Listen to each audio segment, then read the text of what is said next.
All right, everybody. Thank you for coming and joining us for the February event for the Atlanta Kubernetes Meetup. As always, we'd like to open up with a call for any roles, hiring going on in the community related to cloud native technology, Kubernetes, anything that your company might be looking for. Feel free to drop it in the chat. Include contact information, a basic description of what you're looking to hire for. We will take that information, we'll put it in the show notes that'll be publicly available afterwards, and I'll also read them out after we're finished with the news. So make sure you include any details, and again, please include contact information for a relevant contact point at your company. While we are getting those put in and made available, I'll go ahead and hand over to Joe to start us off with the news. Thanks, Alex. Get my screen shared here. All right. So I did post a link to this month's Meetup notes in the the Zoom chat. So if you want to follow along on your own screen, feel free to. So this month, we did see the 1.21.0 beta 0 release. So things are moving along according to schedule for the 1.21 release. The next big deadline is March 1st for feature blog inclusion. So if you are working on anything with the 1.21 release that has major call outs to user-facing changes, make sure you get that stuff in. And then general around fixed releases, we had fixed release for 1.20, 1.19, and 1.18. These are bug fix only. Sorry about the typo there. No CVEs noted, just bugs. Can you command plus a couple times, Joe? We've got people saying they can't read it. Sure. So moving into PRs of note, little bit of light stuff. I think you've got the wrong window focus. We're seeing the CNCF end user technology radar. Okay.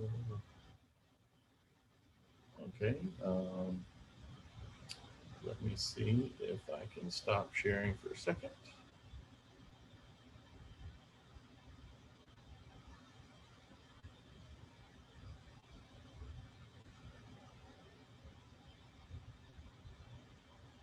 Let me know if that looks better. I am not seeing anything yet. Yeah. If you're on Big Sur, that might be a Zoom and Big Sur issue. We've been seeing that before. Okay. Well, Alex, if you wouldn't mind pulling up the notes and sharing your screen, I can still talk through them and you can just be my hands to click around. Yeah, perfect. That's what I'm good at, following orders. 1 second. Sorry about the technical difficulties here, folks. Let's see. Okay, we see in show notes? Yes. Wonderful. All right. Okay. So if you wouldn't mind scrolling down.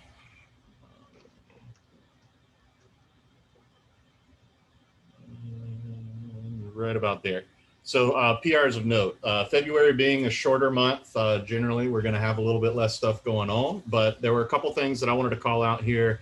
And one I am personally invested in. It's been a big pet peeve of mine since they added the managed fields concept. So if you've been working around a modern version of Kubernetes anytime soon and you've done something like a kubectl git on a resource, you've probably noticed that there's this huge array of new fields that are managed by fields. And what they go in to do is, as the Kubernetes project has tried to separate out the boundaries for client-side apply and server-side apply, they've added this managed fields concept in that allows the Kubernetes API server to kind of add additional context around who the owner that is managing the contents of those fields is, whether that is a user or a controller operator type thing, or the Kubernetes API itself. So it's a really useful feature, but it gets kind of annoying because when you do a kubectl git, you have something that's like 2 miles long now instead of something that's a mile long. This PR was merged in. It's targeted at Kubernetes 1.2022, I believe. So I can't remember if it's going into 121 or 122, but It's essentially going to flip this so that the default is the existing operation where you don't see those managed fields, and you'll have an additional flag -- show managed fields that you can pass to your kubectl command that will output those if they're important to you. So really happy to see that. Another great example of the project really listening to the community feedback and adapting. So if we can jump back to the notes. The next thing is the NUMA memory manager for kubelet. So from the get-go, the Kubernetes, like how it manages resource allocation from a CPU and memory perspective, it's been a little infantile, so to say. And so this is adding additional smarts to it to take into account assignment of memory related to resource requests for pod scheduling and such. That addresses NUMA node boundaries and whatnot. So should be some, if you're running any low latency workloads, or if you're running in like heavily traffic, like virtualized environments where you're trying to get the most out of your bin packing of virtual machines and pods and whatnot, you should see a performance boost here.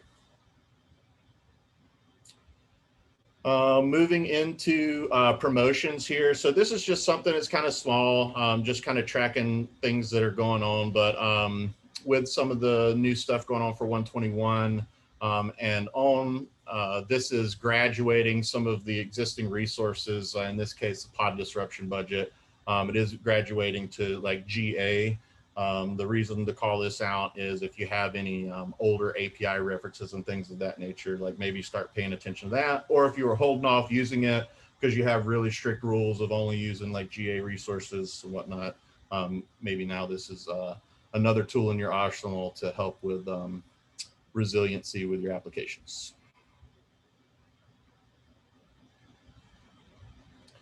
And then deprecations. So again, this is just kind of forward tracking of things going on in the project. There are some version 1, beta 1 APIs that are going away in Kubernetes 1.22. So CRDs, the admission webhook configuration, things of that nature. Again, if you're kind of forward looking in your environment or planning either for transitioning of your own tooling from a platform perspective, or if you have these APIs opened up for your end users that consume your Kubernetes platform, it's a good idea to kind of start paying attention to these things sooner rather than later, and just lower the burden that it will be on your users later on. And then getting into community news, persistent memory CSI driver. So this is a really interesting one, and it's very technical, so I'm not going to even try to like jump in and get super specific with it, but this is work that came out of Intel around basically being able to carve up memory from their NVDIMM stuff to be addressable in the same way as like your a normal CSI volume. So if you're doing stuff in like a highly performant environment, or again have extremely low latency needs on Kubernetes, this could be something potentially interesting to look into. But again, really cool to see these standards like the container storage interface start to come into play for things beyond the traditional, block storage. I know last month we talked about the object storage CSI stuff. So just kind of continuing on that platform with different use cases, but pretty cool stuff. So this was an interesting one. I think probably we've done some talks around Open Policy Agent and whatnot in the past. And so Gatekeeper is a sub-project of the OPA umbrella that is kind of a more specific, opinionated admission controller concept for that uses OPA under the covers. And I think probably one of the biggest barriers to entry with using OPA or OPA-based projects has been really getting a grasp on the RIGO policy language. And so here, this is a library that is kind of managed by the community officially for the Gatekeeper project that tracks various policies that have been generated. So if you have your own policies, feel free to contribute into this. if you're looking to get started, this could be a good reference to really look through and see what other people are doing with this type of policy as code tooling.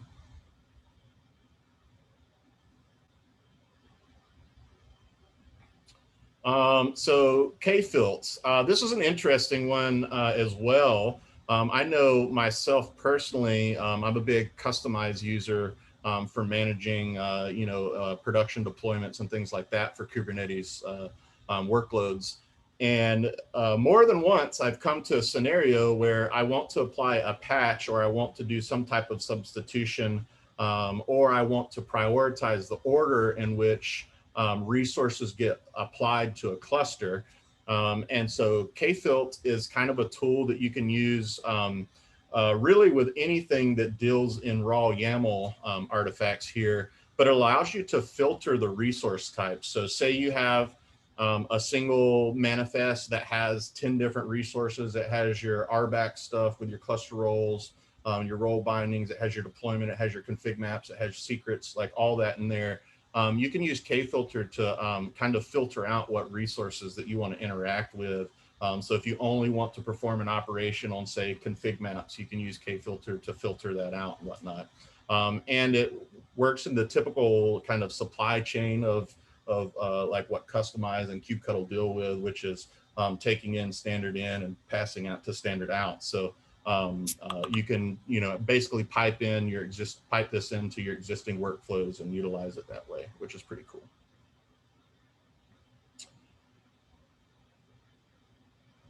So this was an interesting doc that, and this came in useful to me recently, but big fan of the Kind project, Kubernetes and Docker, maintained by Ben Elder and a bunch of other awesome folks.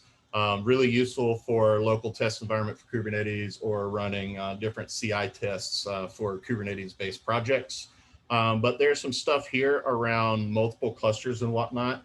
And there's some really cool stuff that, like, the Docker network automatically allows the containers, which act as Kubernetes nodes in this case, to talk and route to each other, but just addresses some of the configuration specifics and implementation details of how you can do that in a safe way so that there's not IP overlap and whatnot. So if you have some really complex scenarios, like multi-cluster scenarios, either in CI or just building a local test environment to handle development, there's some really good information here around how you can set up Kind so that it allows for node-to-node routing across multiple Kind clusters, but pretty neat.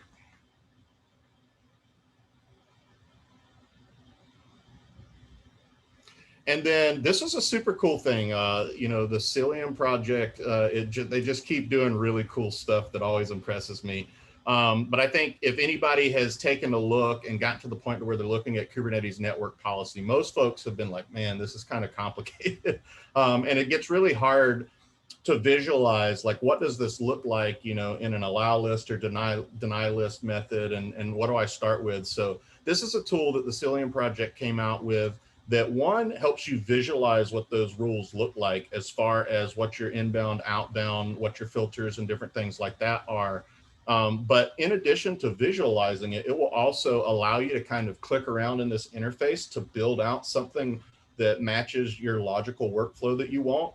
And it generates the YAML artifacts where you can essentially take that, copy and paste into your workflow to apply that out to a cluster, which is really, really cool. So if you've been struggling to like really get into understanding the network policy, or you've got some really complex scenarios, or even if you're just like teaching and mentoring other folks to kind of get in and understand these things, it's a really good tool to help with that stuff.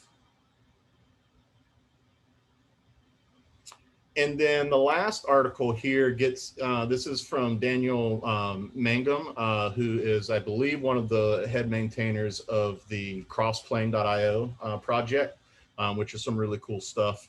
But getting into kind of the super low level nuts and bolts of building controllers and operators for Kubernetes, a lot of those projects are based around this controller runtime package, which is developed and maintained by the Kubernetes community, and has a lot of the lessons learned and best practices that have come about from the in-tree controllers and controllers that are in the Kubernetes project itself. And so that gives you access to scaffold out and do a lot of stuff without having to do all the low level bits yourself. And in this, there's some interesting patterns around how the reconciliation loops happen. And as you scale up the number of things that your controller is kind of watching and reacting to in the events and whatnot. And this gets into how the default rate limiting that's implemented in the controller runtime library takes place, as well as some things that you can do to sort of tune that to work for your scenario. So if you're doing anything around building Kubernetes operators or controllers, this is a really good resource to kind of get into some of the, to deep dive on some of the lower level bits here.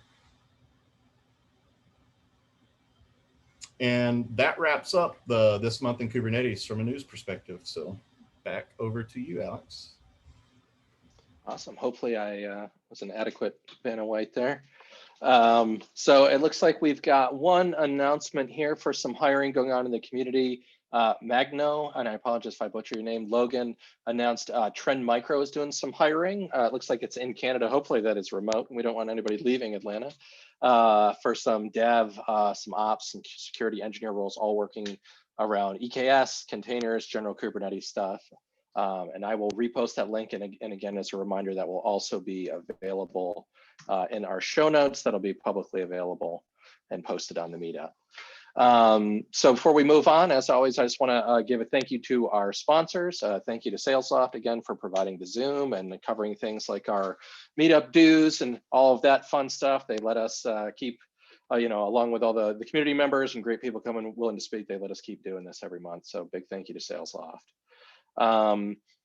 So as a note, if you have questions throughout the Meetup, feel free to go ahead and throw them in the Q&A feature. If you look down at the bottom, you should say Q&A. Go ahead, put your question there, and what we'll do is Joe and I and the rest of the panelists will keep an eye on that, and we will just as rudely as we can possibly manage interrupt Casey in the middle of his speaking and throw your questions at him, and he'll answer them live on Zoom for you. So with that, we can go ahead and welcome Casey, and he's going to be talking to us. I think we have changed slightly, but about some interesting networking technology and edge routing around Kubernetes. Yeah, thank you so much, Alex. Guys, my name is Casey Wylie. First of all, it's a huge pleasure to be here talking to you guys. And I'm going to talk to you guys about Envoy today. So my initial plan was to do something like very large and extravagant.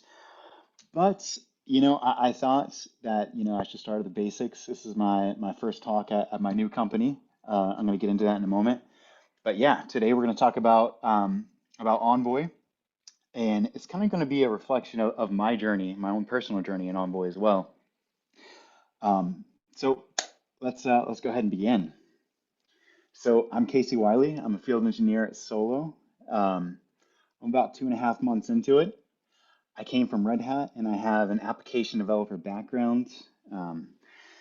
At Red Hat, I was a senior consultant, and I worked in the cloud native application development team.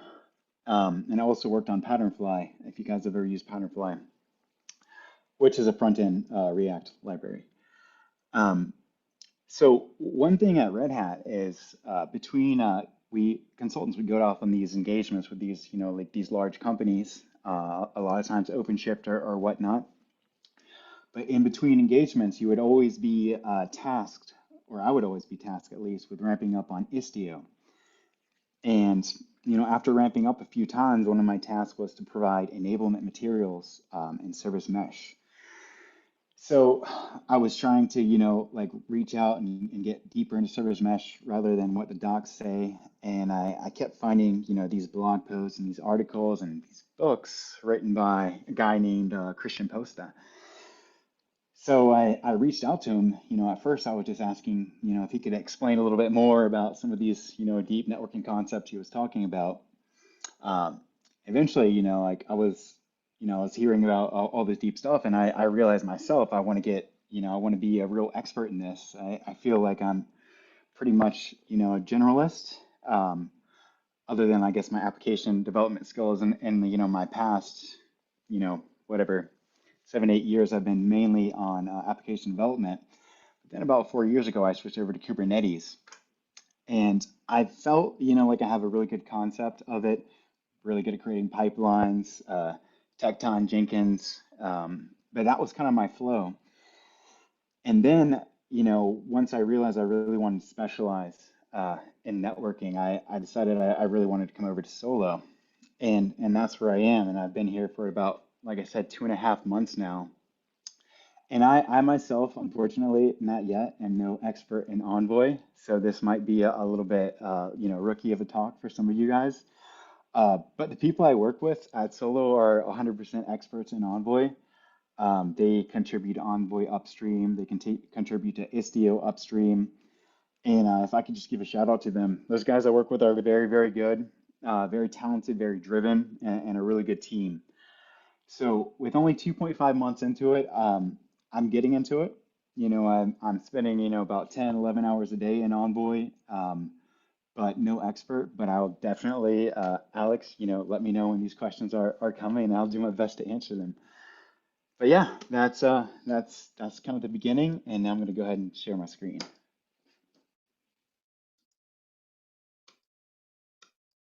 All right.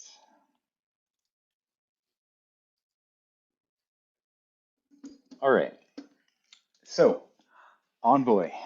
So what is Envoy, right? This is a really good question. A first thing Envoy is a really cool buzzword that people like to say, and it gives you instant credibility, right?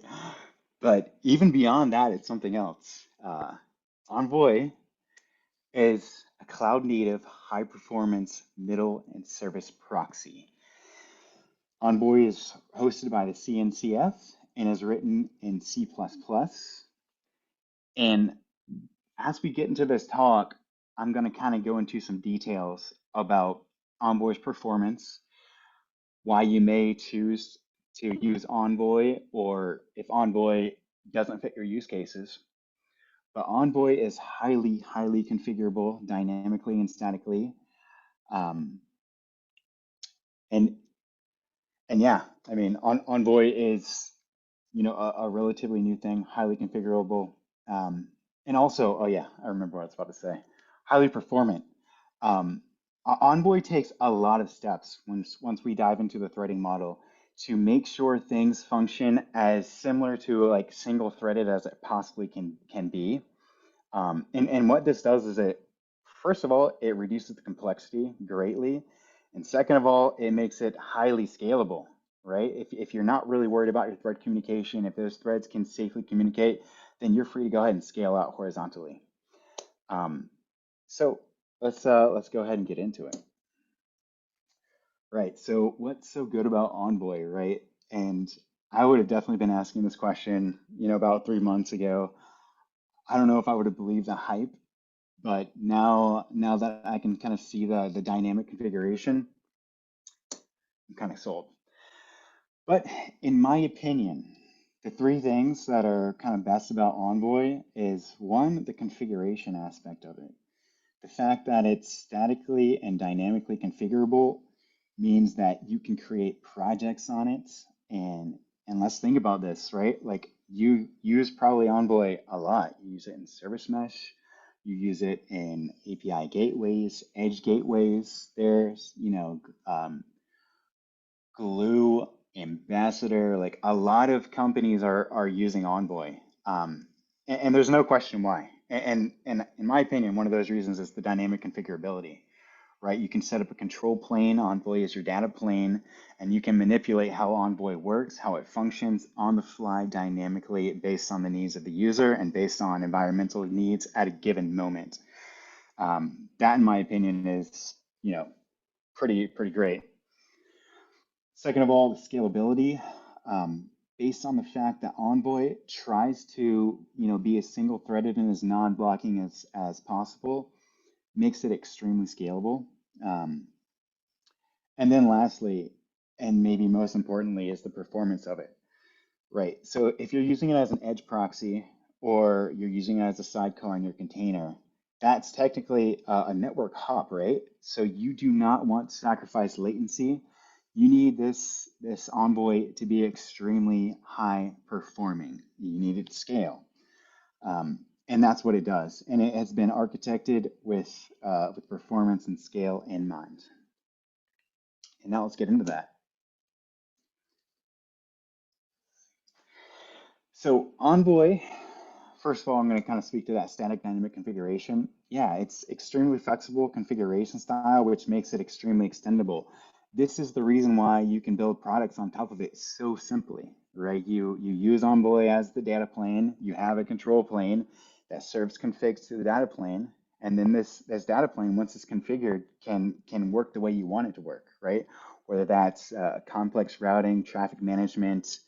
It has this concept of filters that can do a plethora of stuff. It can do so much stuff. But in my opinion, this is, probably, a lot of things are very performant in Nginx, but dynamic configuration kind of sets it apart. All right, next thing is Envoy is written in C++, which literally speaks for itself, but I'd say it's also performance obsessed. Envoy is architected from a thread model to be as non-blocking as possible, and we're going to get into that. But Envoy takes several steps to make sure it performs like a single-threaded application, it reduces complexity, and it's extremely scalable. So Envoy is literally architected around being highly performant. I threw up a little graphic over here to the right that shows the requests per second, and this shows over HTTP by a load balancer. And it's showing Envoy at about 2,500, maybe 2,225. And performance is really great in Envoy. So the next thing, like now, let's talk about the thread modeling system. And this is a lot around the architecture of Envoy. And the reason we're getting into this is if you're using a product, Istio, Glue Edge, Ambassador, there are times when you're going to need to understand the underlying functionality of Envoy in order to understand the product that you're using, right? Like, of course, you can get the access logs from Envoy or get the admin info or the server info. But if you don't understand how Envoy is working under the covers, once you have a very complex scenario, you're going to be scratching your head sometimes. And this is greatly because of the thread system. So I don't want to spoil too much, but Envoy maps connections to thread using a thread local storage system used internally to make code extremely parallel and high performing. So in Envoy, we have three types of threads total, right? We have a main thread, we have a worker thread, and we have a file flusher thread. And let's kind of get into those differences. So the main thread, we can think of it as it's owning server startup and shutdown. It's owning XDS API handling. So that's going to be the DNS, the health checking, and the general cluster management. Another kind of vocabulary word I want to throw out there is XDS. If you're reading about Envoy, you're gonna probably see XDS a lot, and XDS is the discovery system of Envoy. And that's that thing that you can configure dynamically. Another part of the main thread is the runtime, stat flushing, general process management, signals, the hot restarts, etc. And this is going to be a theme for Envoy, but everything that happens on this thread is asynchronous and non-blocking. It takes several measures to ensure this, but the thread coordinates all critical process functionality that does not require a large amount of CPU to accomplish. This allows the majority of management code to be written as if it were single-threaded, and hence single-threaded, less complex, more scalable. The next type of thread is the worker thread. And this, maybe you're going to probably see the worker thread kind of a lot if you're using Envoy.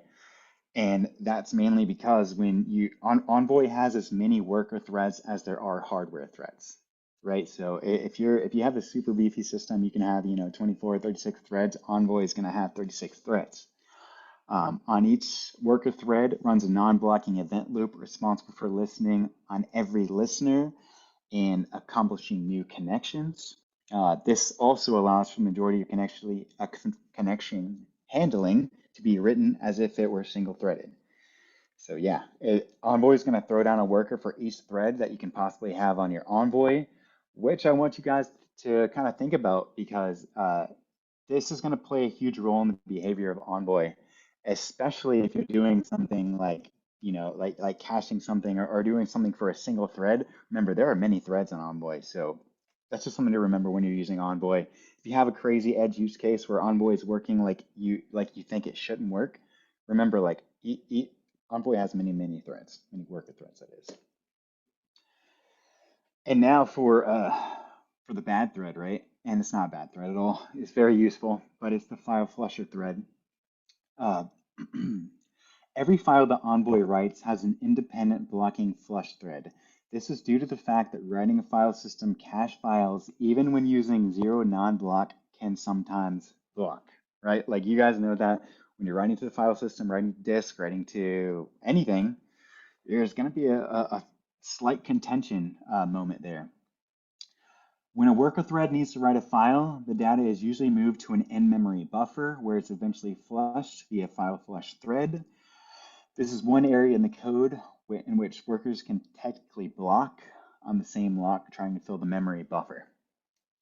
And the main use for this file flusher thread is for writing access logs. So when you're writing access logs, there is like, a very small amount of contention there. But it's not much, and I've never noticed it, but I do want to cover the thread system to kind of tell why it is performant. All right, so once a connection is accepted on the worker, it never leaves that worker. All further handling of the connection is entirely processed on the worker thread, including forwarding behavior. Right, so it's staying with that worker. It's not communicating with other workers at the same time, unless it's writing to a slot in thread local storage, which we'll address later. But all the work stays there. And if you think about scaling out Kubernetes native service proxy, edge proxy, it needs to be highly scalable, right? And if all the processing is done in a single thread, it's going to be very easy to scale that. All connection pools in Envoy are per worker thread.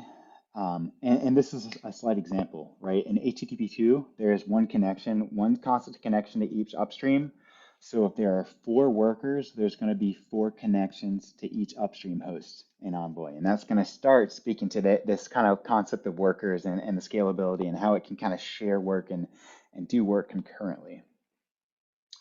And Envoy keeps all work within a single worker thread, and almost all the code can be written without locks, as if it were single-threaded, other than the 10 to the second that is written to the in-memory buffer and then flushing it. And from a memory connection pool efficiency standpoint, it's very important to tune the concurrency option. And this is very important.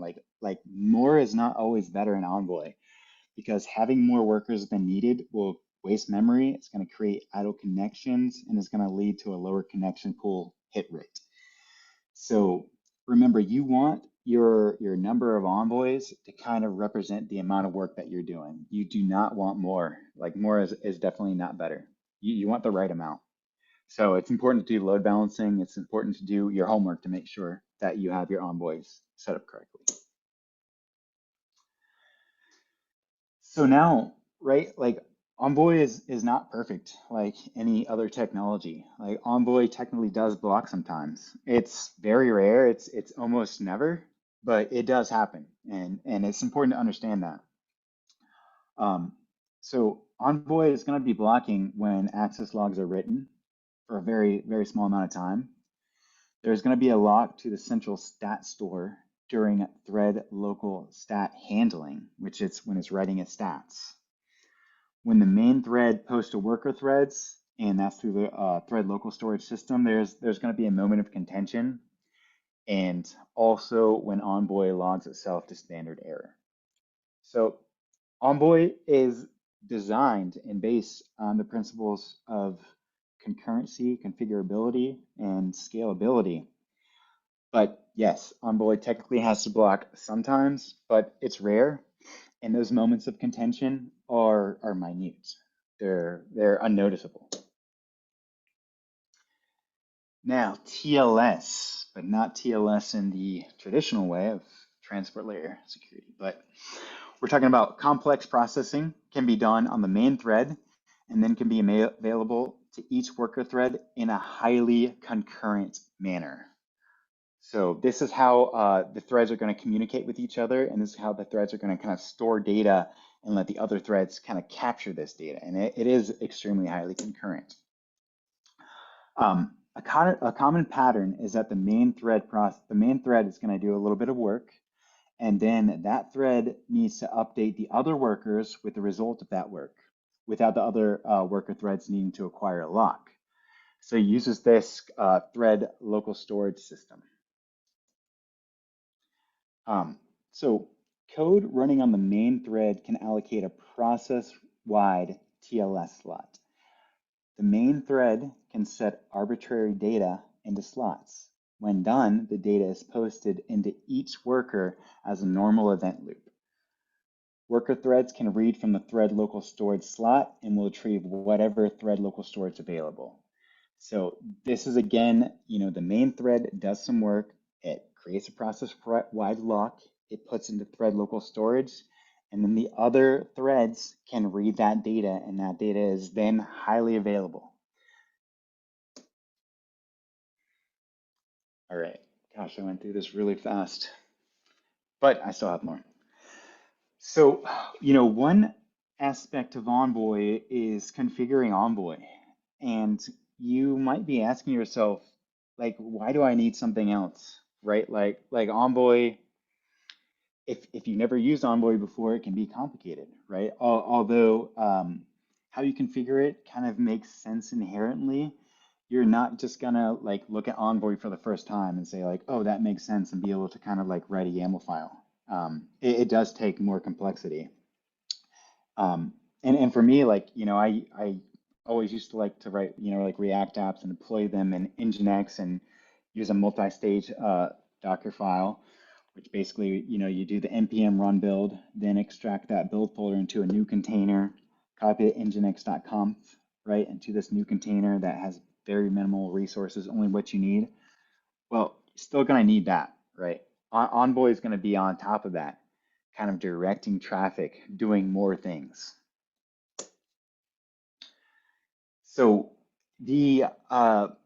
or at least I like to describe the architecture of Envoy as kind of inbound and outbound and kind of separate the concerns. So Envoy has this inbound concept of listeners. And a listener is exactly what you would probably expect. A listener is like an IP address in a port.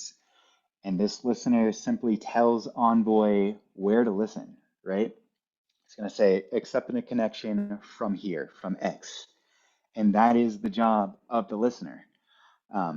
If you're familiar with Glue, the listener is going to be a gateway, right? Or a gateway proxy. That's your listener. It's the entry point. It's where Envoy is listening.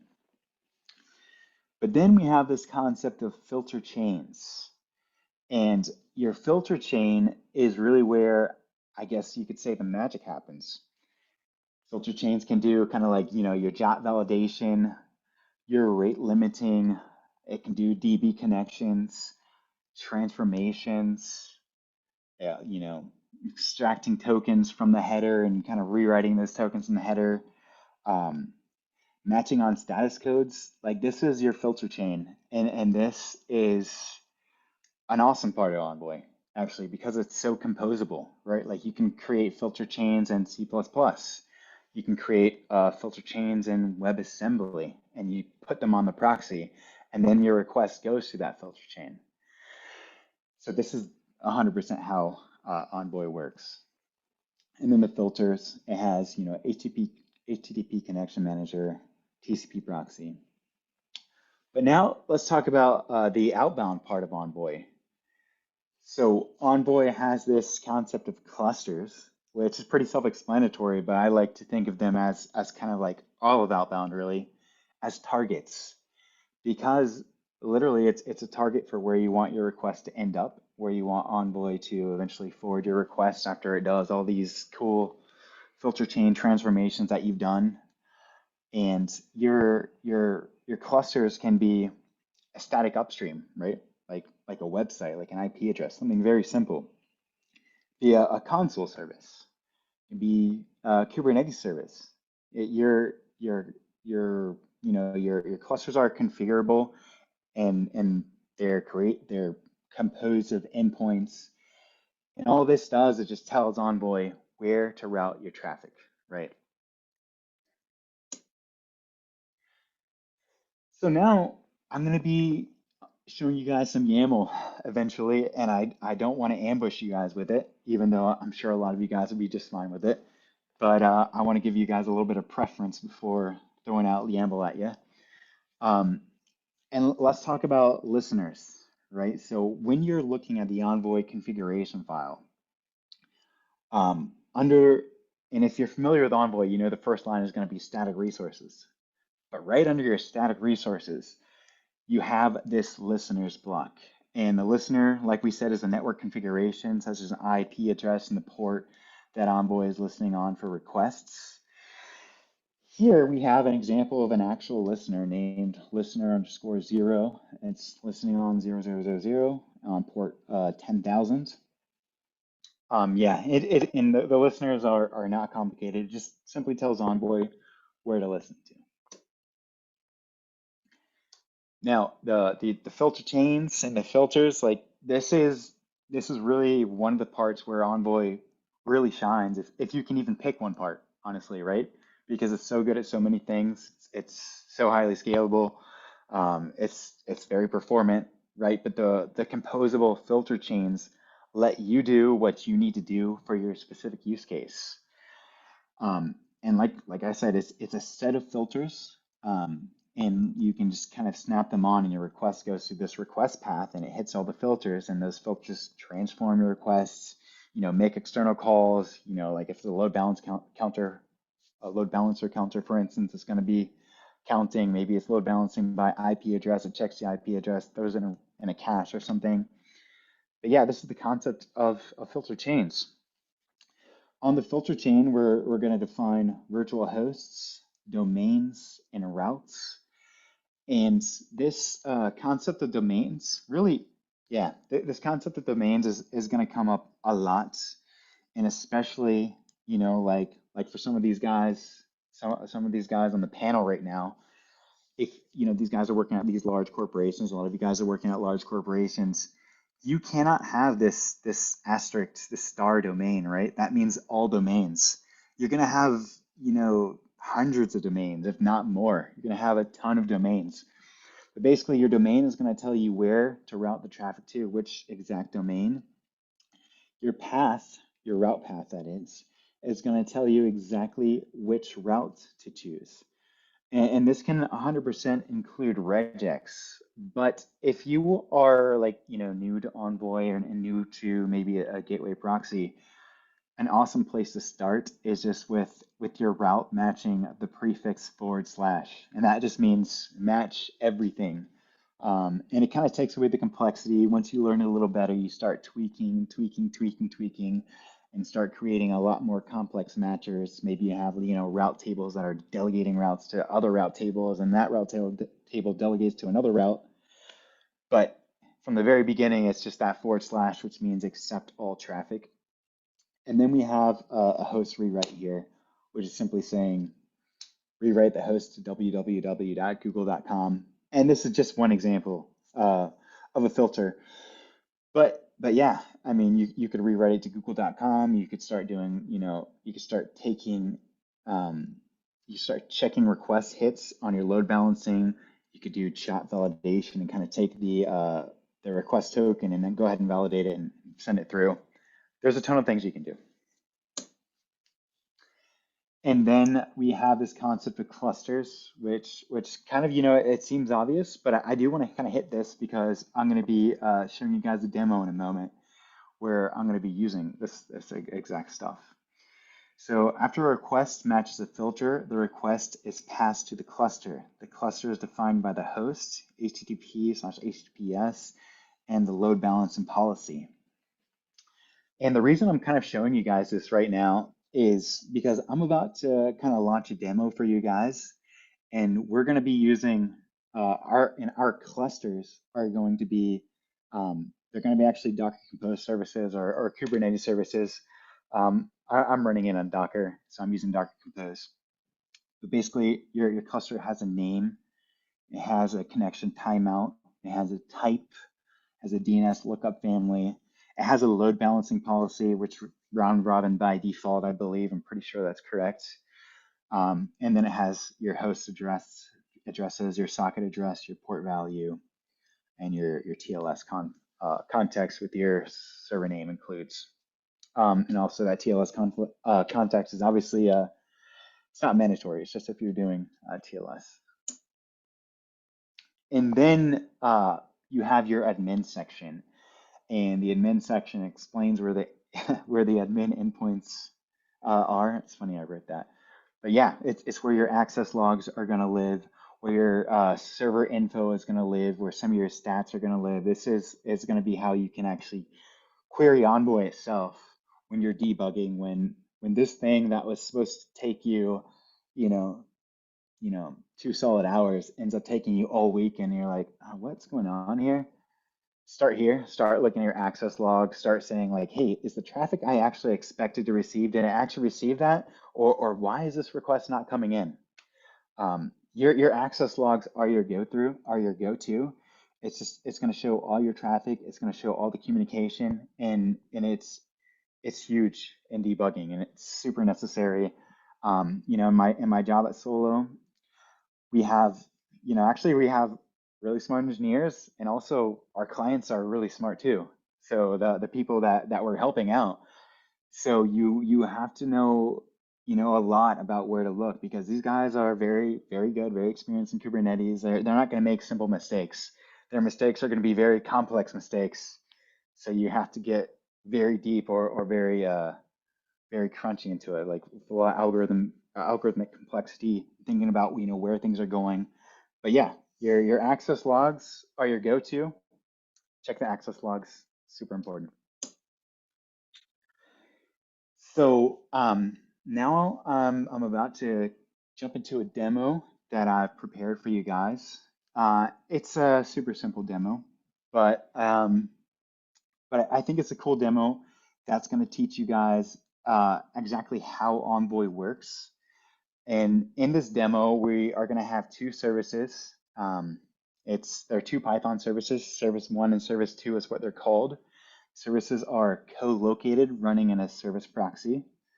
The 3 containers will be deployed inside a Docker Compose virtual network called Envoy Mesh, and that's just the Docker Compose network. And all incoming requests are routed via the front proxy, which is acting like a reverse proxy, sitting on the edge of the Envoy Mesh, which is the name of our little network, remember. And all traffic routed to the front proxy is routed to the service envoys. So we're going to hit Envoy.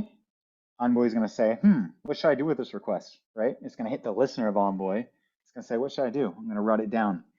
It's going to hit the filter chain. We're going to do some things in the filter chain. Then it's going to eventually go to the clusters. And then our clusters, we remember, have a load balancing policy. So it's A, B, C, D, A, B, C, or sorry, round robin load balancing policy. So it goes in that manner. And then I took the luxury of creating a little front end for you guys, just because I like writing React, and I really never get to do it anymore, or at least never need to do it. But I went ahead and did that. A few things to take note of before we start.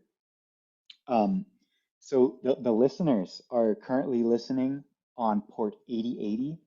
We have an HTTPS listener, which has a cert, and I'll show you in a little bit, on 8443, and it's listening on 8001. And on 8001 is actually like that admin part that we just covered. All right.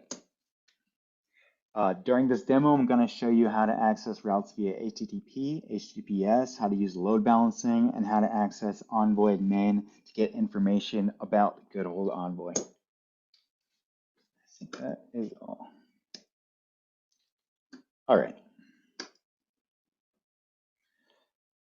Okay.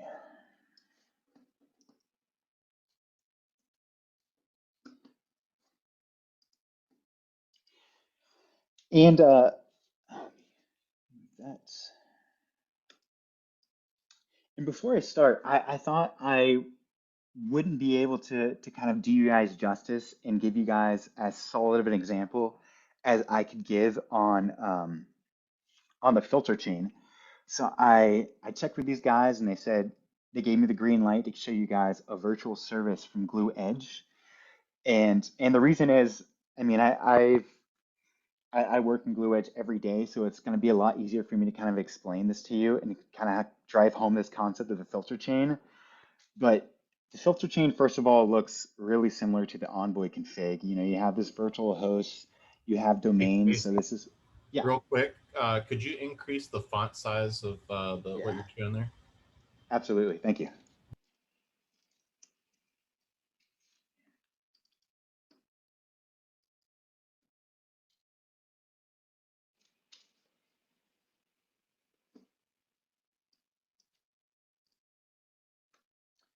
All right. Yeah, so the reason I wanted to show you this filter chain is, you know, Envoy is it takes some time and takes some practice, and I feel like I can best explain this by kind of showing you guys a Glue Edge virtual service and to kind of show you guys how the filter chain works. So first of all, what this filter chain is going to do is it has a JWT JOT validation, right? So it's going to basically hit an auth server, come back, and that request is going to come back with a good old cookie, normal cookie, right? And that cookie is going to have an ID token in it. And in this filter chain, what we're going to do is we are going to actually extract that cookie and create a new header called JWT, right? So, you know, for some reason, if you don't want your cookie, you can dynamically and easily configure these headers. You can change them, rename them, manipulate them, add, remove claims from your JOT. You can do a lot of things. And in this example, I'm also going to remove the cookie header because we don't need it anymore. Now we have this header, which is JWT. The next thing we're going to do in the filter chain is we're going to do a little bit of transformation. And we're saying basically if the status, right, if the status of the request is a 429, I'm going to create this beautiful little HTML page that says try again after 10 seconds and add a bunch of styles in there, which is probably not what most people do, but it's trying to go above and beyond. Next thing though, we have a rate limiting config, right? And if you think about it, you have to protect your you have to protect your crucial elements, right? And this was kind of from a demo I did, but my database, I didn't want it overwhelmed. I didn't want someone sending 100,000 requests to it at the same time, crippling it, right? I could have probably done some failover and gone around it, but I don't even want to have to think about that. I just want a rate limiting config that says you can request this resource or on this route, you know, 100 times in a minute or something like that. So yeah, I just kind of wanted to talk to that to give you guys a little bit more insight into the filter chain. Like once you get really good in Envoy, you can do a ton of stuff in it. Yeah, actually, I needed that code window still.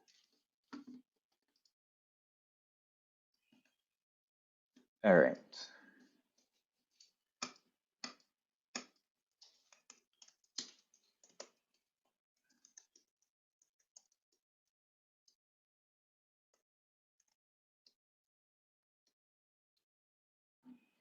Okay. All right, here we go.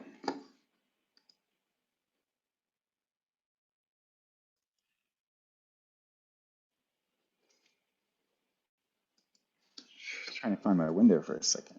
Feels like I cannot find it. We see your code editor and your shell Okay, cool. Okay.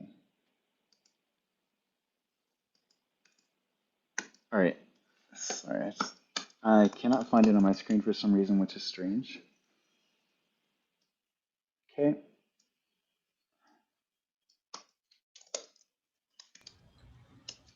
And if you wouldn't mind increasing the font in your terminal if you have much stuff to show us there. Absolutely. Yeah, I will. Yeah. Yeah, thanks for the heads up. How's the font right now? Is it too big, big enough? I think that's good right there. Okay. All right, so kind of going right through it now. Here's our actual Envoy YAML. Here's how we're configuring it. We have a listener that's listening on 0000 on port 8080, which we kind of already reviewed. And then we have our concept of filter chains listening on an asterisk domain, which means all domains. It's not foo.host.com, which it could be. It's not foo. It's everything. We have 2 routes, right? And this is, yeah, like, you know, this is really cool because how configurable it is, how declarative it is. But you have your routes. What's your match going to be? What's the HTTP path going to be, or whatever path, right? /service/service/1 is going to go to the cluster service 1. /service/2 is going to go to service 2. Here's our second listener, right? It's listening on 8443. It looks very similar to our first listener, right? Other than it's configured with HTTPS. It has a certificate chain. It has the certs, and it has a private key, which allows us to communicate over HTTPS. And now here we have our clusters defined. And here they are. The first service is on, it's called service 1, is on 8080, as well as the second one. Load balancing policy is round robin. And then lastly, we have our admin section. So let's go ahead and jump into the demo.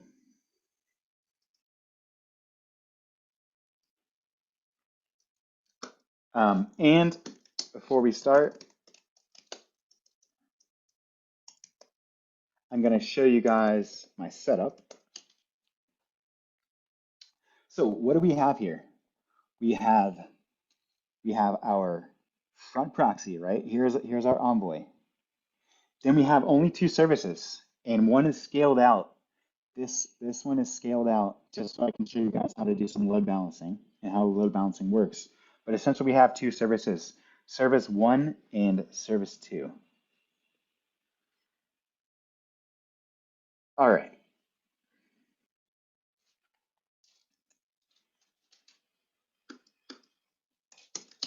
Live demo time. So now it's time to bring up, I guess, a sexy part of Envoy, which is always a nice front end, right? And I need to increase this font so you guys can see it, right? So we have a little front end, and the reason I made a front end is so it's a little less boring than showing you guys in the terminal. We have a little theme switcher too, just all the good stuff. But what we can do here is we can request service 1, and we can expect to get the response back from service 1. We can see how Envoy acts as a front proxy and then delegates those requests to the cluster endpoints that we defined in our Envoy configuration. Now, remember, we have scaled out this service 1 to 3 replicas currently. So if we hit service 1, 2, 3, 4 times, we should be watching that load balancer delegate in a round robin fashion, getting different host names. So let's go ahead and get into that. First request, we're hitting service 1. The data is hello from behind Envoy. Service 1 gives the host name and gives the resolved host name. Right? With 3 replicas, we hit it again, and we should get a different host name. So if we look in our first request, it was this host. Now we are looking at a different replica that just answered our request in this round robin fashion. We go again, different host name. Again, different host name, right? So Envoy is acting as a load balancer right now. Envoy is acting as a front proxy and a load balancer. So when I hit service 1, it's going to go ahead and load balance this request through the instances, which is it's really pretty cool. Next thing, we can hit service 2, right? This is just standard routing, and this is the filter chain technology. This filter chain that Envoy uses that goes to when you hit a request for /service/2, it's going to automatically delegate that to your second service, and it's going to go to your Kubernetes service or Docker Compose service or static upstream or however you have it defined on your cluster, honestly. Now to get into the good stuff, and I'm going to go ahead and clear this and hit the stats. So this is another thing that is extremely important. Get intimately familiar with this if you're using Envoy all the time. It gives you, so much information about Envoy, about the scale, about how it's working, outbound control flood, pinning, send bytes. I'm not even going to pretend to know all of this stuff in here yet, but I guarantee you it's a great place to start and to look at Envoy stats, and especially when you're trying to fine tune Envoy, there's a few places you can go all the time. If you look at here, we have this cluster service 1 membership total. We see we have 3 members in it. Now let's get some server info from Envoy.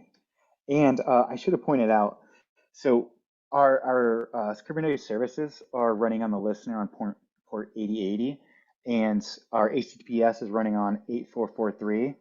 But when we're using the Envoy config, that's actually on a different listener, and that's 8001. That's 8001 where we're at right now when we go in stats and info. So now let's send a GET request to the info. Let's go back to the top. And let's look at what we get from the info, right? We get a ton of stuff.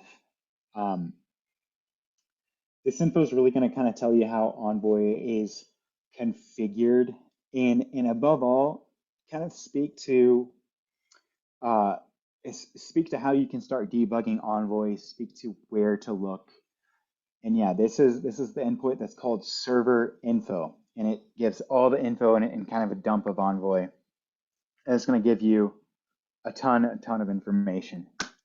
But yeah, guys, thanks so much for taking the time. And I'm going to hand it over to question time now, and I'll do my best to answer them. But thank you so much for letting me present. I'm going to go ahead and stop my share. And so any of our folks that are on as panelists, feel free just to unmute and ask questions. And attendees, feel free, if you look in the bottom of your Zoom window, there's a Q&A feature there. You can enter questions there, and we'll go ahead and read them out to Casey as well. Let's give people a minute to do that. Hey, Casey, I got a question for you. What an amazing presentation. I can't thank you enough for showing up tonight. I was wondering, where do you think the tap support and Envoy is going? Because it's something I've been super interested in. So, I'm not, can you give me a little bit of background on it? I'm not familiar with that off the bat. Yeah, sure. It's the ability to selectively say, I want to look at these specific requests based on IP addresses, TCP ports, URIs, any attributes, and be able to dump those to a log for debugging purposes. Mm-hmm. Right. Well, so where it is now, right, is it's highly dynamic, right? You can route gRPC, HTTP, HTTP2 through Envoy. For the future, I don't know. That's a great question, and I appreciate that that kind word. But it's hard to say with Envoy. I think we're going to see. I think in the coming months and years, we're going to start seeing a lot of large organizations and startups alike start shifting most of their network requests to gRPC if they're not already, just due to how extremely performant it is and how declarative it is. But if I had to answer it and say somewhere, I'd say I think we're going to be seeing a lot more gRPC, even though, to be clear, that's already acceptable in Envoy. That's awesome, man. And once again, we love Glue. We're doing a POC right now. You guys produce incredible technology. Thank you so much. I appreciate that. Thank you so much. That means a lot. We love hearing that. We're always working hard and trying to do our best. So thank you. We've got a, oh, go ahead, Joe. Yeah, I was gonna say, Casey, a couple questions from the chat so far. One is, are you able to share the code from this demo publicly? Sure, 100%. I haven't put it on GitHub yet, but I will. Yeah, I 100% will. It's nothing's closed source here. It's just, Once you do get it out, send it to us and we can add it to our Meetup notes and everything and get it posted where everybody can access it. cool. And then the next question is around when would someone use only Envoy versus like full scale like Istio and whatnot? Yeah, that's a really good question. And I guess that, like, to some degree, I'd say it would depend on your use case and also your skill level in Envoy. Like, how sweet would it be if someone was like so good in Envoy that they didn't need Istio and just could do everything in Envoy? That would be awesome. But to answer your question, I think that's going to come with the complexity of your use case. You're using Envoy in Istio automatically when in your sidecars. But if you're going to use only Envoy or only Istio, I'd say, for larger apps that have very complex networking, I'm saying this and I'm thinking like, very, very complex networking, you use Envoy, but you also use Istio for that. But I think Istio kind of has a little bit of heads up. It's got Wylie, it's got the dashboards in it. It's got the distributed tracing. It's got a little bit more than Envoy. So if Envoy is just not enough out of the box, Istio has, the data plane and control plane and can rotate your certs for you. It can do just in general a lot more things, even though it's kind of built on Envoy. So I'd say if your use case is more complex, use Istio. If you're doing like POCs, I'd highly encourage you to use Envoy, because the better you get at Envoy, if you think about it theoretically, you kind of get better at Istio because you understand how those sidecars are communicating, how they work in the proxy. So when you're building your Envoy skills, you're building your Istio skills. But for large scale applications, I'd say probably go to Istio, because Envoy is like, you have to really, it takes a lot to kind of figure it out, in my opinion, at least. You're welcome.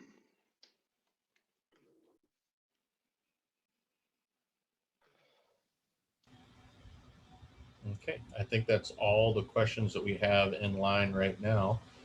So folks, if you have additional questions, feel free to just post them in the chat and we'll capture them and we'll get answers for you later if we can't answer them in line. Thanks so much, guys. Yeah, thank you, Casey. Now we have another speaker tonight that is my good friend and co-host of our meetup here, Mr. Alex. I think most folks probably know him, but he's a software engineer at Datadog, and he is going to talk to us today about doing some tracing within Kubernetes around eBPF. So I'll turn it over to you, Alex. Thanks, buddy. I appreciate it. And Joe got my title wrong, by the way. I told him to please introduce me as a 1X thought follower, which is what I consider myself. Let me go ahead and share my slides here. So this talk will hopefully be a pretty quick kind of shotgun survey, kind of looking at an ecosystem and also talking about how it applies into the world we all kind of live in. So my talk title, Kubernetes and BPF, not just alphabet soup. So notice the just there. So what I'm going to be talking about, I assume everybody here knows what Kubernetes is. If you don't, hang out for social and we'll chat about that part afterward. It's not really in scope here. But what is this other part? What's BPF?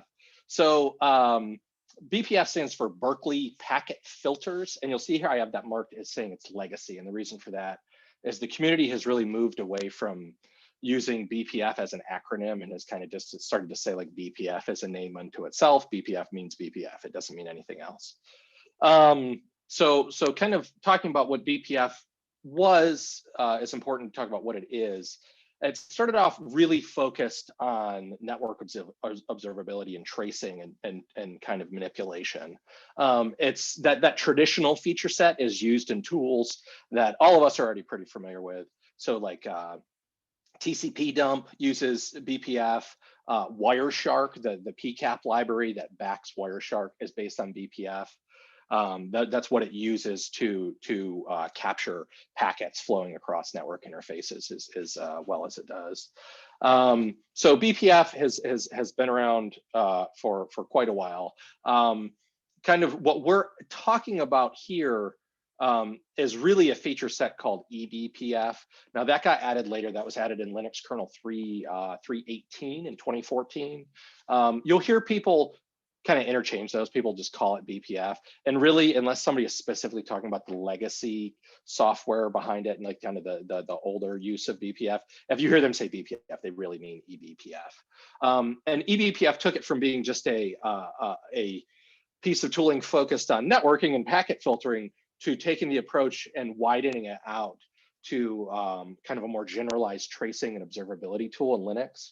So what it is it lets you write kind of user-defined programs and load them into kernel space and run them in the kernel. So if you've been around in the Linux world long enough, you remember having to do kernel modules to achieve things like this, which are a whole nightmare on their own. You know, you have security implications and all kinds of stability issues, and you have to compile them into the kernel. And it's honestly just a pain to do. The BPF really makes that level of introspection at the kernel level much more accessible, much more usable by everyday users. So I say, you know, it's safe to run here due to its verifier. I'll talk about the verifier here in just a second. So I say it's a syscall, a VM, it's a superpower. So BPF means a lot of things. BPF is not just a library, it's not just a kernel thing, it's kind of an ecosystem. So by saying it's a syscall, there's actually a BPF syscall. If you go look at the syscall main pages, you'll see there's one called BPF, and that's the actual syscall to load BPF programs into the Linux kernel. It's a VM, and I say VM there, and that's the term you'll hear throughout the documentation. That's really a loose use of the term VM. Like you're not going to go find a hypervisor here. What it really means is it's an abstracted, contained, sandboxed environment for a program to run in that exists within the Linux kernel. And that allows you to have safety boundaries and make sure it's not accessing, you know, I don't know, system memory, you know, pieces of memory you don't want it accessing. There's actually a lot of limits around what it can do, and those are imposed by that sandbox. I'll talk a little bit about that more in a minute. This article here that I've got linked on LWN, I consider LWN pretty much the best source for Linux news there is. And that article gives a really great overview of what BPF is and kind of where it stands and what it lets you do. So talking about that flow, that kind of you know, loading things in. So basically the way this works, you write a BPF program, and I understand this is super vague and super fast. I'll show you what this stuff actually looks like in a minute with a demo. But you write a BPF program, you do this BPF syscall on it, and that loads it into the kernel. The kernel verifies that code. And when I say verifies that code, this is what makes it a thing that's a lot more stable than kernel modules. There's actually a lot of checks done on this code. There's things like checking the count of instructions that it can execute, making sure there's no unbounded loops, making sure it is not accessing things that are outside the scope of the BPF program type. So there are program types you have to define when you write a BPF program that basically expose certain interfaces in the kernel to the program. So you kind of don't just get this like access to everything and grab everything within the kernel. So it verifies those constraints are meant to make it safe. So it's not going to be a massive amount of overhead. It's not going to cause a kernel panic. It makes it safe to run. And then when I say it loads, that kind of depends on your approach. You can either have a pre-compiled object that you will load into the kernel, and it can actually JIT compile too. On newer kernels, you can JIT compile your BPF programs into the VM. So depending on your approach, it's doing one of those two things. They're either just loading it into the VPN or JIT compiling it, loading into the VPN, your VM. I think I just said VPN there. So this last thing here, you see this phrase BPF map. Now, BPF map is a super important part of the BPF ecosystem. What it is it's basically the data structures you can use to store data in a BPF program and to access that data out of the kernel into user space. So this is where the people who have been doing the kind of system stuff should pique your interest a little bit. So you can take these programs, run them in the kernel, gather data, store them in an in-kernel data structure, access that data structure from multiple BPF programs. So imagine you have, a program tracing different things, but that need to correlate data. You can share, you can store in a shared in-kernel data structure, and then you can extract that information with a user space process to do things like post-processing, visualization, reporting, whatever it might be. And that is where it starts to get really powerful when you realize, oh, I can look in the kernel, but also directly plug this into a user space program that can instrument whatever I want. It's just data made available to you. So at a high level, here's some of the kind of traces that BPF can do. You'll notice there's really kind of two groups of things that matter here, whether it's kernel focused or user space focused, and whether it's dynamic or static. So you get kind of each permutation of that, right?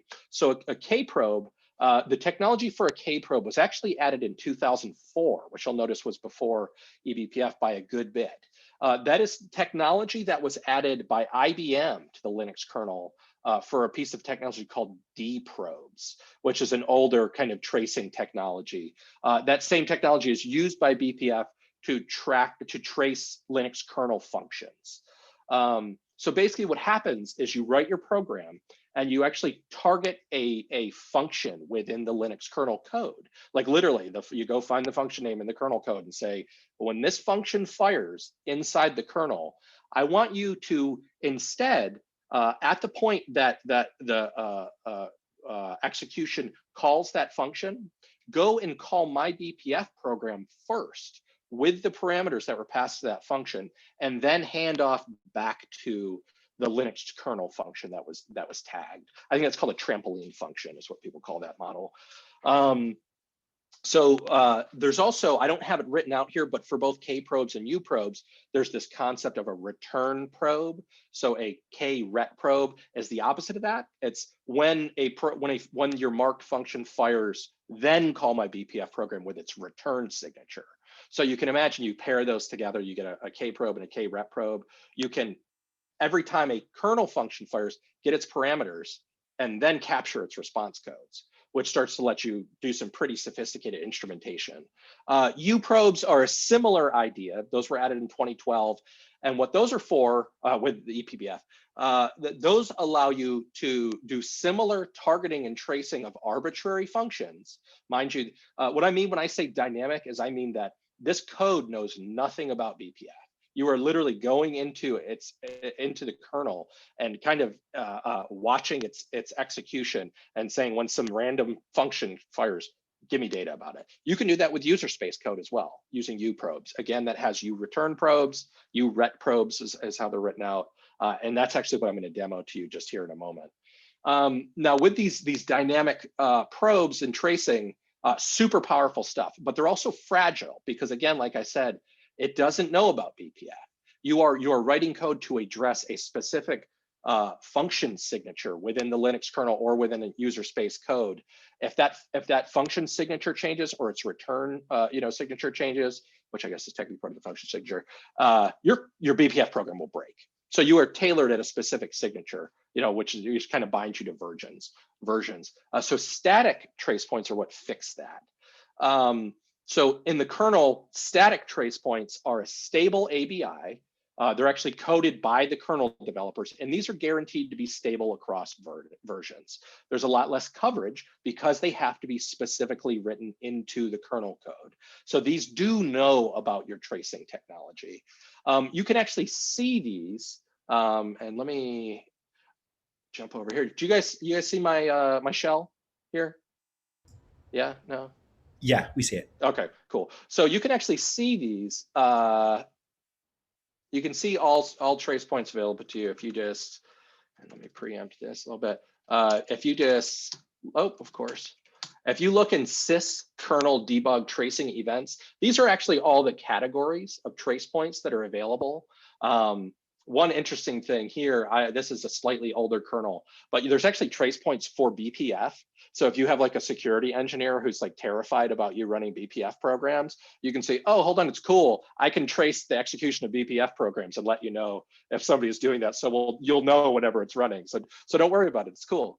So you can actually look in these are like different types. So you can look in here. So I can say, like, if I want to look at DRM settings, I can look at, well, I'm not going to dig through this too much, but those are the actual trace points. And this is like a virtual file system similar to Proc, where you can change your actual kernel settings for tracing here. You can add things like filters. You can enable and disable certain kinds of trace points through this interface. So jumping back, so that's your static kernel trace. There's also these things called USDTs, that's user statically defined tracing, or user statically defined trace points. And those are literally just, you use libraries to write tracing into your own user space code. I've not played with these as much, because if you're going to be kind of writing your own tracing, I don't know, this isn't, I guess, the first thing I would reach for, unless it's part of your ecosystem already. So moving on. Okay, so this stuff is all super low level, right? Like I'm talking about kernel VMs and all this stuff. Like to most people, that's not something you can consume easily. It's overwhelming. To use BPF, you have to understand kernel internals fairly well.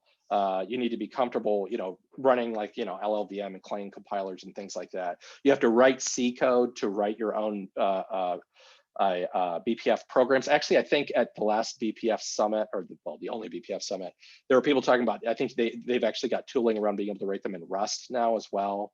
There are front ends and programs like Go and Python where you can consume data and instrument it, but you still have to embed C in that to actually be loaded into the kernel. So in my mind, what I tell people all the time with this is, I think of BPF and if you know me for any amount of time, you'll have heard me say like BPF is the next thing, like in Linux, this is the big thing. Like, like I've been like a evangelist for this for a while. I think of BPF as similar to C groups and kernel namespaces. Like we all use those every day now with Docker and Kubernetes, but until Docker came along, nobody but the kind of really hardcore Linux folks understood it and knew how to consume it. BPF is the same way. It's a kernel primitive, it's powerful, but people don't really know how to use it. So that's where this tool BPF trace comes in. This is meant to make it more accessible, more usable by kind of everyday technologists and users. So BPF trace is maintained by IOvisor, that's part of the Linux Foundation, same overall foundation that holds the CNCF and Kubernetes. They hold a lot of the tooling for around the BPF ecosystem. They do major contributions. It's really cool stuff. I really suggest going and digging around in their repos. It's worth seeing. So they make this tool called BPF trace. And what BPF trace is it is inspired by awk. It feels and looks a lot like awk. So you either think that's really cool or you think that's awful. I think it's really cool. If you think it's awful, this is probably not for you. But the idea, when I say it's inspired by awk, that is because it is both a tool you will use to write one-liners on the command line. So it's both a CLI tool as well as a scripting tool with a domain-specific language. So this DSL is around BPF programs, though, rather than filtering like awk is. It actually looks very syntactically similar to awk as well. So it's scriptable. Go check out the repo. And now I'm going to attempt a live demo on this. Wish me luck. Here we go. So what I've got here is I'm just running a Vagrant box. You can see Vagrant Ubuntu Groovy. So running Ubuntu Groovy on my local machine so that I have a relatively recent kernel version, 5.8. That's important when you're working with BPF stuff. This stuff moves very fast. And if you want to take advantage of the features and really see what it's doing, try to use a more recent kernel. So I am going to show you this really quickly. Oh, did I mess up? Okay, within here. So here's a sample BPF trace file I'm going to show you. It's called Kill Snoop. This was written by Brendan Gregg. If you know Brendan Gregg's name, you're probably already familiar with this stuff somewhat. pretty much one of the big names in Linux kind of performance tuning, observability, somebody I have a huge amount of respect for. He is very active around BPF. So this is one of his tools. I'm using it to show how this works, because I think, you know, if you're going to demo something, you should show something from a professional, not just ugly, hacky stuff I came up with myself. So looking at this, again, if you've ever seen awk scripts, you'll see this looks very similar. It's got a header, just like awk scripts do. You can also have an end footer, again, just like awk scripts do. This is what the begin thing does is it's executed one time. It's usually used to print information. In this case, it prints a header for us. You can see it's a couple simple printf statements. These next stanzas here, what these are called actions. Okay, so this is going back to what I showed you a minute ago. This is the kind of trace we're running. So trace point. This is where this. So if you look back at our thing here, a trace point is a static kernel trace. Okay. So what we're doing is we're looking at a static kernel trace for a syscall, and then we're doing the entrance to a syscall to the kill system call, okay? And then we're also capturing the exit down here as an action. So we're getting it when it's called and when it returns. We're going to capture values from it. So these @ signs in BPF trace are the allocation of a BPF map. Remember those data structures I talked about earlier? This is the allocation of that map. That's how you do that in BPF trace. So what this is saying is, give me two maps, one called tpid and one called tsig, and store based on the trace ID as a key, store the value of the argument for the PID for this syscall and the signal for this syscall. So remember, we're tracking kill, so kill has Linux or Unix signals that it's sending to processes. And then on the return, take that data, print the time, print the PID, the command, the TID, what is that? Was the PID here, and then the signature, and then the return code, okay? And then clear the data out of the map so that we're only holding the data while it is being executed so the map doesn't bloat. Okay, so what this is basically saying is when the kill call is called, let me know what it's called with the PID calling it and the signal it's sending, and then when it finishes, grab the return code and print all the information out about it. Okay, pretty straightforward, but I'm using this to show that you can really do arbitrary tracing. You can capture whatever you want out of the kernel doing this. So I'm going to execute this really quickly. So over here, I'm just using BPF trace, targeting that BT script. Okay, there's the beginning that I just talked about, that header is printing out. Now, not much is happening here because there's nothing calling kill. But over here on this side, I'm going to run this super advanced script. It's going to be hard for everybody to understand. What it's saying is, while true, sleep for 10 seconds, and then do that again, and do it forever. And I'm going to run that in the background, okay? So all that's doing is that now lets me know that I have a sleep command running in the background all the time. And then I'm going to run pkill on it. I'm going to run pkill sleep, right? So I'm sure you all know, but just for posterity's sake, this is going to go find a process that's executing kill, or that's executing sleep, and it's going to kill it, okay? So I'm setting a signal 15 from my PID. This is the PID of my pkill call here, targeting PID 51020. The result was successful. I sent signal 15 to it. And you can see how quick this is happening. This is happening in near real time. This is being captured out of the kernel and being captured by the script over here. And you can do this with whatever you want. So pretty cool. You know, and then I can, you know, if I'm really mad at it, I can send -9. I want to kill it, not interrupt it, and you can see the signal changes. Pretty cool, right? So again, none of my pkill doesn't know anything about BPF. This is a program looking into the kernel and tracing a system call every time it happens and grabbing relevant data about it and feeding it back to me in real time.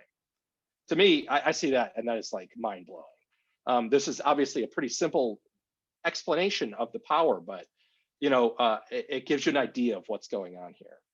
Okay, so moving on from that, that's BPF trace. Pretty cool, right? Like that lets you do cool stuff. So far, I'm only talking about Linux and BPF. Like, well, this is a Kubernetes meetup. What the hell are we talking about? Why are we talking about Linux and BPF? All right, let's talk about why this is relevant to us. Okay, there's another tool also housed in the IOVisor community called kubectl trace. This is actually heavily contributed to by some folks at Sysdig. Sysdig, we have a lot of friends at Sysdig that come and contribute to the meetup. They do very cool stuff around BPF. They did a lot of the work on this tool. Now, what this is it's a kubectl plugin that lets you run BPF trace scripts against Kubernetes clusters. So now I'm not just saying on this node I'm running on, go and trace this information. I'm saying for some workload in my Kubernetes cluster, however big that may be, go and introspect the kernel that is running that process and give me information about it. Now we're talking about really powerful observability and tooling and instrumentation being opened up to us. It allows you to target nodes or pods. There's the repo. Let's get on to the live demo where I can hopefully not butcher it horribly. Okay, so what I'm going to show you, I have some super advanced code here. It's going to be super hard for anyone to understand. It is 10x engineering at its finest. So what this is a Go program I wrote entirely just for the purposes of this demo. What it's basically doing is it's doing a loop and it's generating a random number here with this get rand function. It's just going to generate a number between 0 and 100. That's all it's doing. I think it's actually 0 and 99. And that's being done with this helper function right here, func get rand. Now, normally, obviously, I have a core library function that's being wrapped by a helper function. That's stupid, but I have that there for a reason to display the ability to hook onto a function for tracing purposes. Okay, so all we're doing, we're running in a loop. We're grabbing a random number, we're printing it out.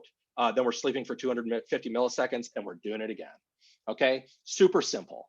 Now, why that's interesting is if we take a look here, I haven't compiled this. Let me compile this really quickly. Let me show you.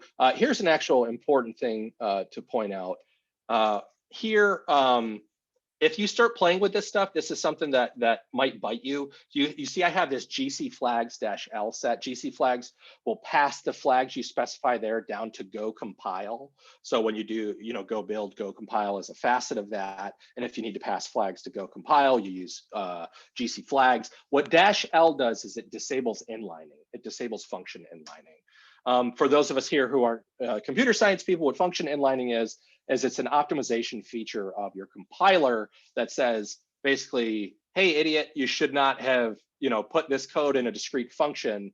We shouldn't pay the overhead of allocating a new stack frame for this function call. Instead, what I'm going to do is, even though you said it's a function, I'm actually going to compile it in line with the code that is calling it, because it's more efficient to run it within the stack or within the context of the stack of the code that's calling it, rather than allocate a stack, because you're not actually gaining anything by lexical scoping of having it in its own stack frame.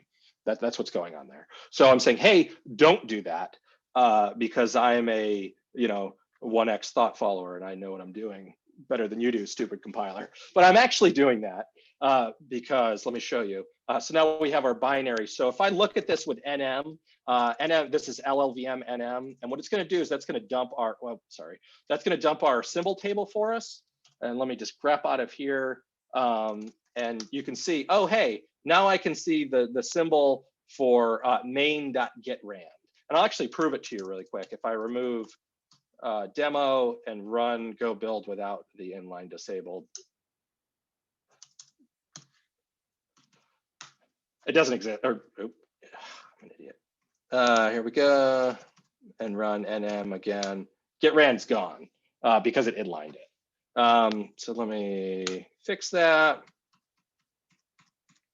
So NM, real quick, for those who don't know, what NM is doing is it's dumping the symbol table for a compiled binary. What a symbol table is essentially, you kind of think of it as a translator between where this binary is storing symbols within the binary, the type of symbols, this is a text binary, and then the human recognizable name for it. So it's like a translator, right? So we have, in the main package, we have my getrand helper function. This is where it actually exists within the binary. Now, why is that important? Because BPF needs to know how to find this within the execution context for this binary. And you can't just say, hey, here's my function name, go, go find it. You actually give it the symbol name so it can translate that to something it understands and can find within the kernel. So that's what's going on there. Okay, cool. So we looked at the symbol table, we looked at my amazing code. What I have got running here now, oh, I don't have tmux running. So what I've got here now, I've got running on my awesome home cluster.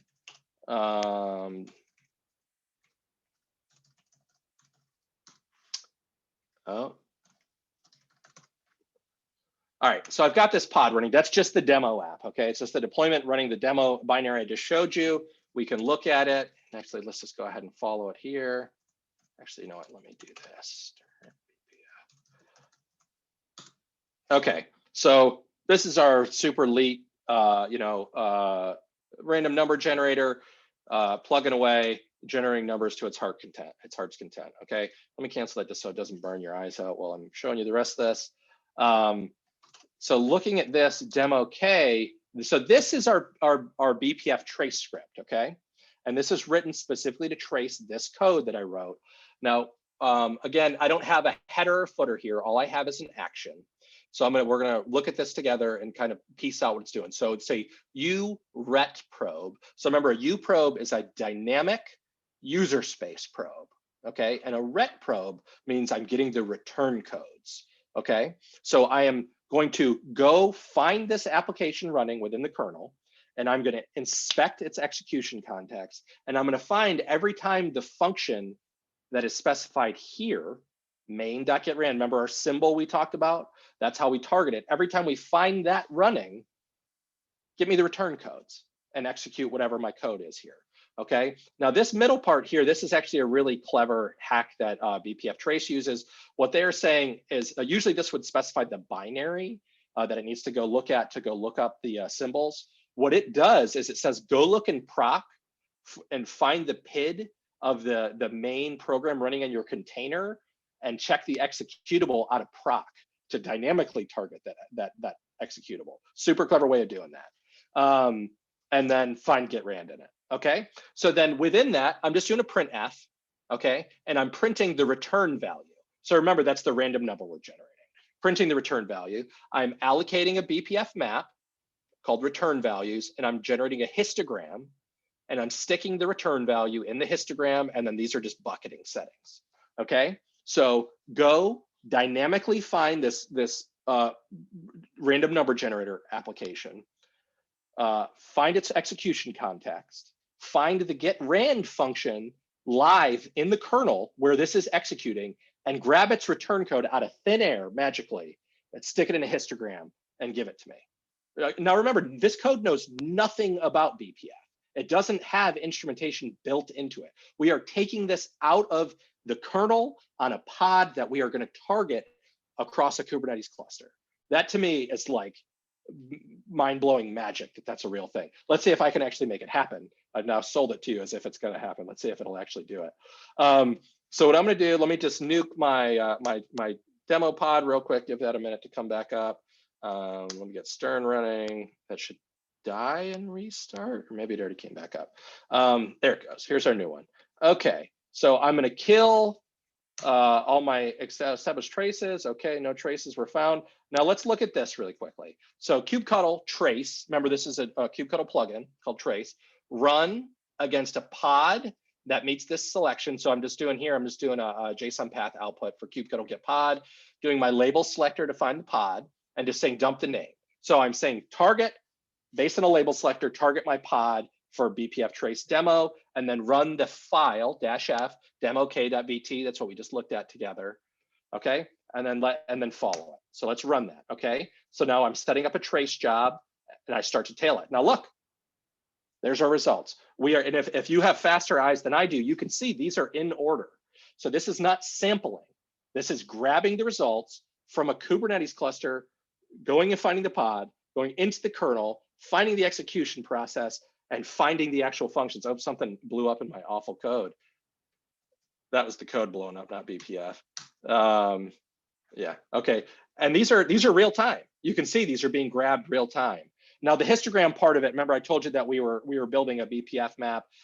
This doesn't always work with BPF trace. I'm running an older version of it, so it might be fixed now. Sometimes it doesn't print the histogram. So yeah, it didn't. So say it said now your maps will be printed, but it doesn't always do it. All right, so that's my demo. Again, super kind of simple use case there to show it, but I think that should show the power of what this does.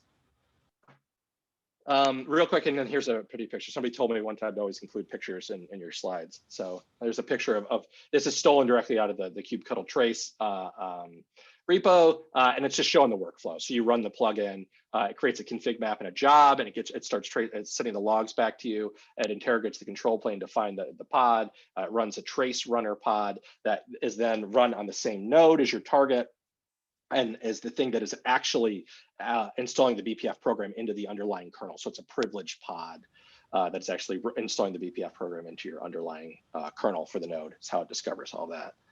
So, okay. Alex, real quick there, one question. So you mentioned that it requires a privileged pod. So that's correct. Make some assumptions that you probably have like cluster admin level permissions. Yeah, right? so what it requires that the pod can have a security context. Previously, it was cap sysadmin, so that's basically root, right?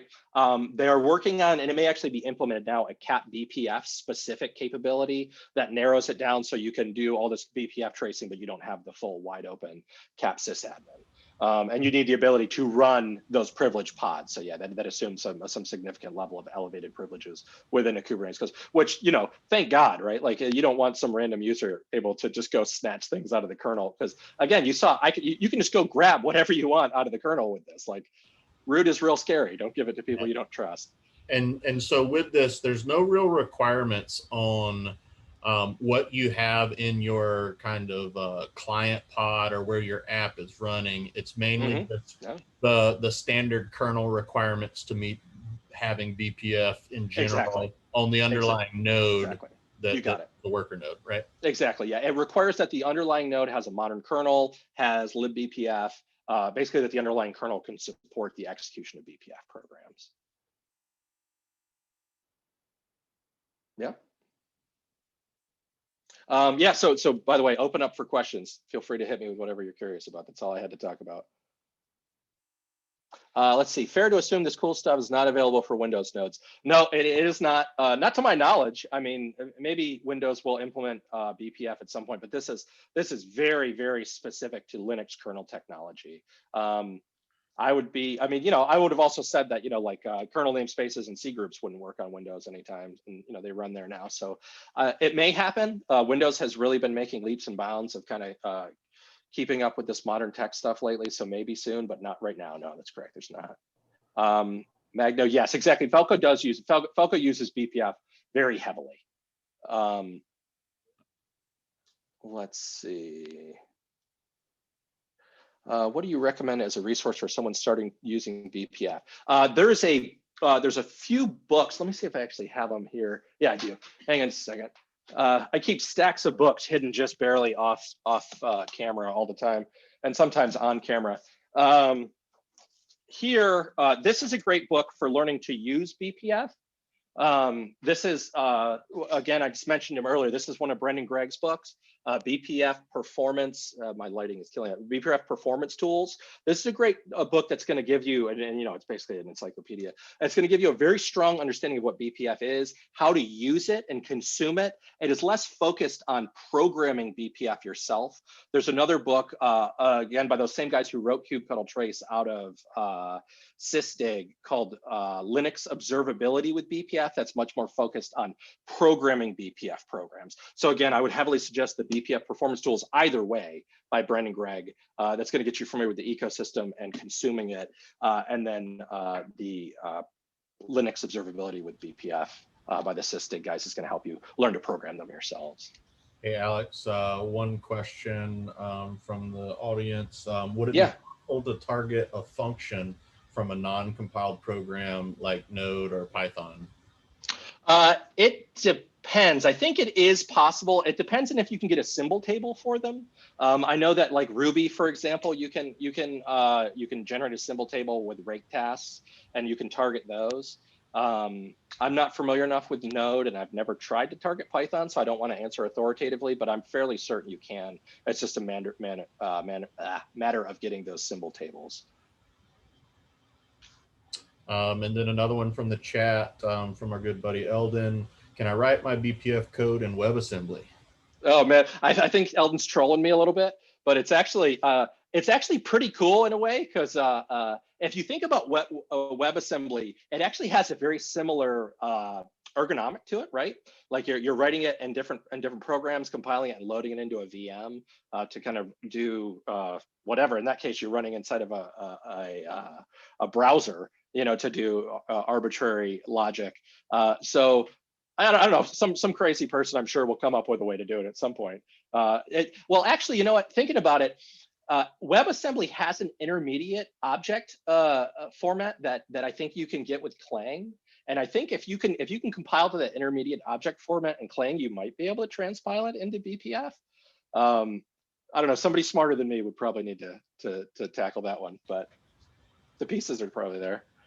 Another question from the chat.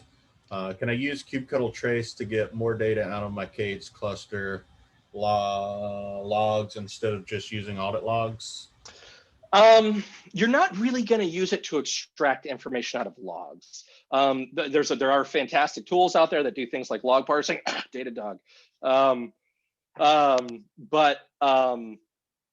It's gonna kind of be a layer underneath that, right? Like you have that observability layer that's baked into your code that's gonna do, you know, that's gonna be dumping logs for you. This is gonna go a layer deeper, where rather than saying, you know, at some point this developer decided that a log is relevant, you as a operator or as a performance tuner or as a developer who wants to understand your code better are gonna target a specific function and trace that and generate information for it yourself. And it's really going to be more of a deeper introspection and a way to supplement information that logs aren't giving you. Yeah, one thing I'll add in there too is that Sysdig has another tool that I think is also called just trace in right now. But it does some generic instrumentation with BPF, I believe, where it can pull things like syscalls for the kernel. And you can get those out, which is actually kind of neat in the same kind of like Sysdig capture trace format that they use for their normal stuff. So you can use their, they have a visualization tool where you can pull in the capture and like view it, nice pretty graphs and stuff like that. They can give you a little bit more introspection in the syscalls and things like that. So slightly generic on that side, like kind of regardless of any of specific instrumentation that you might do on your own. There are some things like that. Yeah, absolutely. And I think those kind of applications are probably what's going to take to get consumption of BPF up, as those kind of things where people are writing a consumer layer, you know, like I made that analogy earlier, kind of the Docker, you know, that allows you to consume this stuff. And then I can't remember if this one's already been covered or not, but from Maddie, can you mention what the BPF tools are?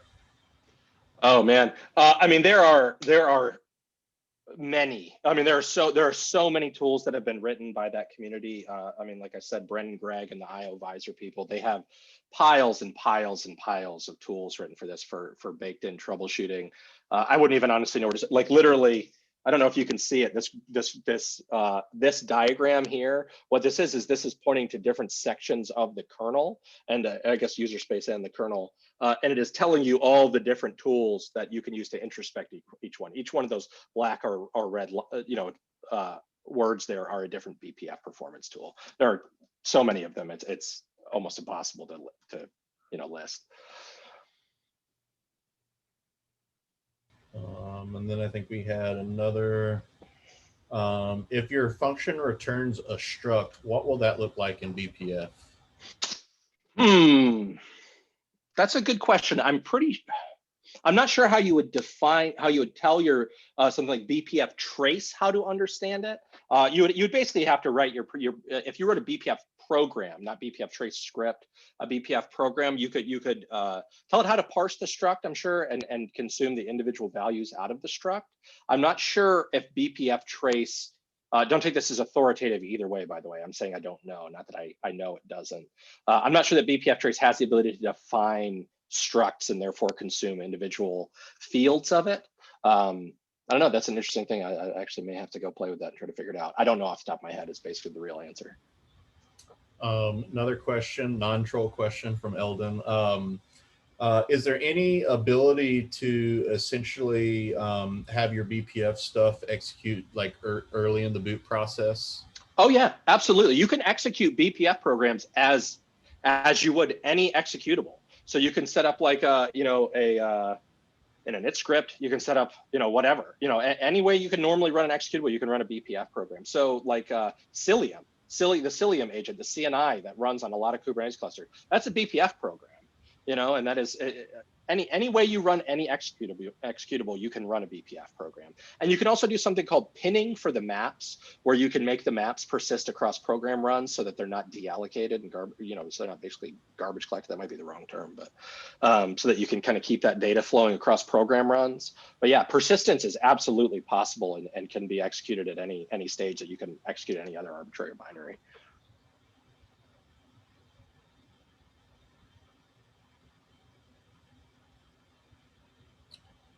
All right. I think the questions have calmed down now in chat. Lots of good info. Cool. Awesome. Thanks again, Alex. Yeah, happy to do it. Hey, Alex, I got one for you right quick. Say you were writing an operator. Mm-hmm. You might have multiple controllers and they all have a function called reconcile in them. Mm-hmm. What would that look like in the trace? Would you say you were grabbing returns, would you have to pick out a specific reconcile? Would you pick up all reconciles, things that are overloaded? Yeah, you're gonna have a different symbol in the table, but how yeah. does that look? Yeah, so that's the difference. Is when you're writing these, you're targeting specific symbols in the table, which means that you're going to be targeting a single one of those binaries. So if you have multiple operators that all have their own reconcile function, you're going to have to target those individually as different actions within a BPF program. You don't have to make them separate BPF trace scripts, because you can have actions that target different things, and then you could store that data into a centralized BPF map and then introspect it and post process it in user space to kind of centralize that data and converge it into something coherent. But you're going to have separate actions for each separate binary, essentially. Very cool. Thank you. Yeah, absolutely.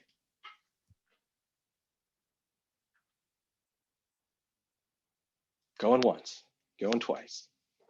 All right. Thanks for listening to me rant and rave for a little bit, folks. I appreciate it.